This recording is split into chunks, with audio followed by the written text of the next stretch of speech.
Hello বন্ধুরা, আমি আজকে আবারও আপনাদের জন্য একটি গল্প নিয়ে চলে এলাম। আজকে আর বেশি কথা বলবো না, চলুন সরাসরি ভিডিওতে চলে যাওয়া যাক।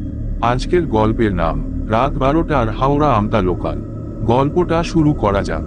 গল্প রাত 11:45। হাওড়া স্টেশনে 15 নম্বর প্ল্যাটফর্মটি প্রায় ফাঁকা। 2-4 জন লোক ছাড়া আর কাউকে দেখা যাচ্ছে না। আমি হঠাৎ খেয়াল করলাম বাতাস যেন ক্রমশ ভারী হয়ে উঠছে। হঠাৎ কানে এলো ঘড়ির কাঁটা টিক টিক শব্দ।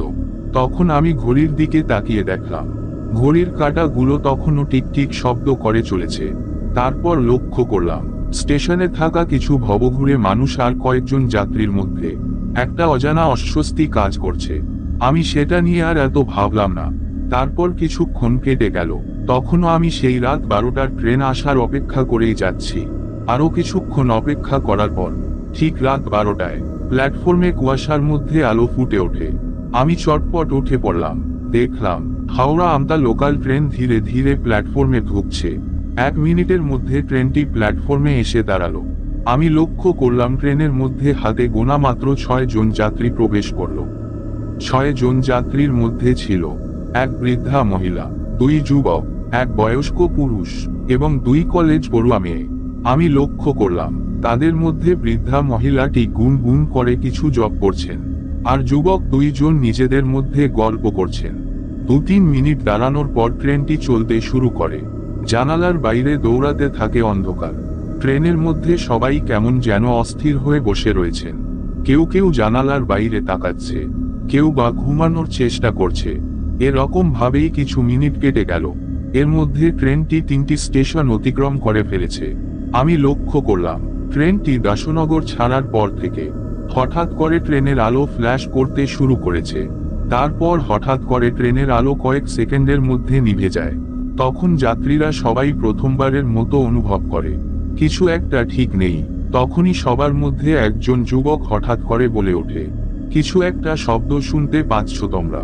যুবকের এই কথা শুনে সবাই কান পেতে শোনার চেষ্টা করে। সবাই কান পেতে শুনতে পায় যেন ট্রেনের ছাদের উপর দিয়ে কেউ যেন হাঁটা চলা করছে।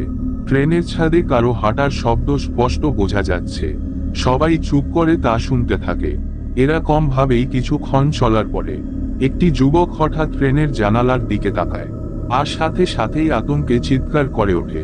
কারণ জানালার কাছে যুবকটি দেখতে পায় একটি ফ্যাকাশে মুখ, কিন্তু সেই মুখটি স্পষ্ট ছিল না। যুবকটা কেবল মাত্র এইটুকু বুঝতে পেরেছিল যেন মুখটি ঘোলাটে কুয়াশার ভেতর থেকে ট্রেনের ভেতরে তাকিয়ে আছে। যুবকটি সবাইকে সেটা বলল। যুবকটির কথা শুনে হাওড়া থেকে যে বৃদ্ধা মহিলা ট্রেনে উঠেছিল সেই বৃদ্ধা মহিলাটি হঠাৎ জব বন্ধ করে বলে উঠল, তোমরা যেন কেউ ট্রেনের দরজা খুলবে না। কেউ যদি ট্রেনের দরজা খুলতে চাও তাহলে সে আর ফিরে আসতে পারবে না। সবাই বৃদ্ধার কথা শুনে আরো ভয় পেয়ে গেল, কারণ তার কণ্ঠে এমন ভয় কাজ করছিল যে তাই তার কথা শুনে স্তব্ধ হয়ে গেল সবাই। ট্রেনটি তখনও চলতে চলতে সাকরাইল স্টেশন পেরিয়ে এসেছে। এরকম ভাবে 1-2 মিনিট কাটার পর ট্রেনটি হঠাৎ করে থেমে যায়। ট্রেন থেমে গেছে দেখে সবাই আরো ভয় পেয়ে যায়, কারণ স্টেশন ছাড়াই ট্রেনটি থেমে গেছে। ঘটনাটা বেশ অস্বাভাবিক মনে হলো সবার। কেউ জানে না কেন ট্রেনটি থেমে গেল। সেই সময় চারপাশটা ছিল ঘন কালো অন্ধকার। ট্রেনের মধ্যে কারোর সাহস হয়নি নিজের সিট ছেড়ে ওঠার। সবাই সিটেই বসে রইলাম। তারপর হঠাৎ ট্রেনের বাইরে থেকে দরজায় জোরে জোরে ধাক্কা পড়তে শুরু করলো। তখন এতে সবাই আরো ভয় পেয়ে যায়, যেন কেউ বাইরে থেকে দরজা খুলতে চাইছে। ধাক্কার আওয়াজ ক্রমে বাড়তে থাকে। বৃদ্ধা মহিলা চিৎকার করে বলেন, দরজা খুলবে না।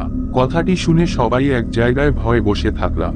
তারপর প্রথমে যেই যুবকটি জানালার কাচের বাইরে ছায়া মূর্তিটি দেখেছিল, এই যুবকটি হঠাৎ করে ট্রেনের জানালার কাছে তাকিয়ে দেখতে পায় সেই মুখটি আবারও হাজির হয়েছে। এবার সে স্পষ্ট দেখতে পায় ছায়া মূর্তিটিকে। ছায়া মূর্তিটির লাল চোখ, ফ্যাকাশে চামড়া, আর তার ঠোঁট নেই। সে আতঙ্কে পিছিয়ে আসে। বৃদ্ধা তখন চোখ বন্ধ করে শিব মন্ত্র জপ করতে শুরু করেন। এই ঘটনার পর ট্রেনের ভিতরে এক অন্য যুবক বলে উঠল যে তার পিঠে কেউ হাত দিয়েছে। যুবকটি সঙ্গে সঙ্গে দ্রুত পেছনে তাকায়, কিন্তু সে কাউকে দেখতে পায় না। হঠাৎ সে গায়ে একটা ঠান্ডা স্পর্শ অনুভব করে। যুবকটির শরীরে ঠান্ডা বরফের মতো যেন কিছু ছুঁয়ে গেল। কিছুক্ষণ পর ট্রেনের আলো আবার একবার ফ্ল্যাশ করে। তার 1 মিনিট পর আলো ফিরে আসে। আলো ফিরে আসায় সবাই লক্ষ্য করে সেই বৃদ্ধা মহিলাটি আর কোথাও দেখা যাচ্ছে না। সবাই অবাক হয়ে ভাবতে লাগলো ট্রেনের সব দরজা বন্ধ ছিল, তবে বৃদ্ধা মহিলাটি কোথায় গেলেন? এই ঘটনার পর ট্রেনের কামরায় নেমে আসে এক অস্বাভাবিক নীরবতা। কারো মুখে কোনো কথা নেই। তারা একে অপরের মুখের দিকে দেখতে থাকে। সবাই বুঝতে পেরে যায় ভয়ঙ্কর কিছু একটা তাদের চারপাশে রয়েছে। তারপর তারা শুনতে পায় ট্রেনের ছাদে দাঁড়িয়ে যেন কেউ হাসছে। ট্রেনের ভিতরে যাত্রীরা সবাই ছাদের দিক তাকিয়ে দেখে, আর তারা বুঝতে পারে ছাদ থেকে শোনা যাচ্ছে গা ছমছমে হাসি। আওয়াজটি এমন ছিল যেন কেউ তাদের সবাইকে নিয়ে মজা করছে। হঠাৎ একটি যুবক আবারও ভয়ে চিৎকার করে ওঠে। সেই আওয়াজটি তখন বন্ধ হয়ে যায়। হঠাৎ করে ট্রেন আবারও চলতে শুরু করে। যাত্রীরা সবাই লক্ষ্য করে যে ট্রেনটি এবার আগের চেয়ে দ্রুত গতিতে ছুটছে। জানালার বাইরে সবকিছু আরো জোরে দৌড়ে চলেছে। তখন সবার ভয়ের মাত্রাটা আরো বেড়ে যায়। সবাই মিলে ভাবতে থাকে ট্রেন কোথায় যাচ্ছে। ট্রেনটি এরকম ভাবেই অনেকক্ষণ চলার পর অবশেষে রাত 3টের সময় আমতা স্টেশনে পৌঁছায়। আমতা স্টেশনে পৌঁছে গেছে দেখে যাত্রীরা একটু নিশ্চিন্ত হয়। ট্রেনটা স্টেশনে থামার পর দরজা খুলে যায়। যাত্রীরা তারা হুড়ো করে নেমে পড়ে। স্টেশনে নেমে পড়ে কিন্তু বৃদ্ধা মহিলাকে যাত্রীরা সবাই আর দেখতে পায় না। সবাই উদ্বিগ্ন হয়ে স্টেশন মাস্টারের কাছে যায়। সবাই স্টেশন মাস্টারের কাছে গিয়ে স্টেশন মাস্টারকে বলেন, এক বৃদ্ধা আমাদের সঙ্গে ছিলেন, আপনি কি তাকে দেখেছেন? উনি কোথায় গেলেন? স্টেশন মাস্টার অবাক হয়ে বলল, এই ট্রেনে তো মাত্র 4 জন প্যাসেঞ্জার নেমেছে, আপনাদের সঙ্গে কোনো বৃদ্ধা মহিলা ছিল না তো? স্টেশন মাস্টারের কথা শুনে সবাই অবাক হয়ে যায়। তারপর স্টেশন মাস্টার তাদের দিকে দেখে মুচকি হেসে বলে, আমি বুঝতে পেরেছি আপনারা কোন বৃদ্ধার কথা বলছেন। ওই বৃদ্ধা মাঝে মাঝে আসে। 10 বছর আগে এই ট্রেনে বৃদ্ধাটি মারা গিয়েছিলেন। মাঝে মাঝে যাত্রীদের সঙ্গে দেখা হয়ে যায় তার। সব যাত্রীরা ভয়ে স্থির হয়ে যায়। তারা ভাবতে থাকে 6 জন যাত্রী উঠেছিল, কিন্তু নেমেছে মাত্র 4 জন। তারা সবাই আলোচনা করতে থাকলেন বৃদ্ধা না হলে গেলেন, আর একজন যাত্রী কোথায় হারিয়ে গেল।